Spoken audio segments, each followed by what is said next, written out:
পৃথিবীর এই জীবন কখনোই সরল রেখায় চলে না। জীবন কখনো সম্পূর্ণ ঝামেলামুক্ত বা মসৃণ নয়। দুঃখ, কষ্ট, কঠিন সময়, বিপদ আপন ও পরীক্ষা যেন এক অনাহূত মেহমান। মানুষের সাথে মহান আল্লাহর নির্ধারিত এই বিধানে কোনো পরিবর্তন ঘটে না।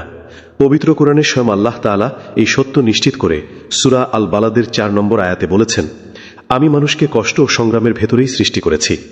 এই দুনিয়ায় মানুষকে নানা কষ্ট ও বিপদের মুখোমুখি হতে হয়, আর এটাই স্বাভাবিক।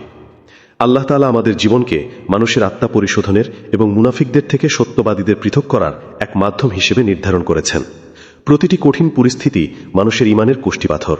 বিপদে ধৈর্যশীলদের ধৈর্য ও সততার পরীক্ষা নেওয়া হয়, যাতে সত্যবাদী ও মিথ্যাবাদী এবং ধৈর্যশীল ও শুকরিয়া আদায়কারীদের পার্থক্য স্পষ্ট হয়ে ওঠে।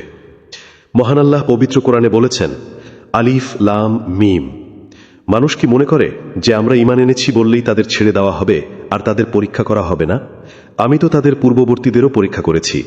ফলে আল্লাহ অবশ্যই জেনে নেবেন কারা সত্যবাদী এবং কারা মিথ্যাবাদী। তার অপরিসীম প্রজ্ঞায় আল্লাহ তাআলা বান্দাদের পরীক্ষা করেন, যেন ধৈর্যশীলদের নিজের কাছে টেনে নেন এবং নিজ অনুগ্রহে পুরস্কৃত করেন, আর অসন্তুষ্টদের তার মহান অনুগ্রহ থেকে বঞ্চিত করেন।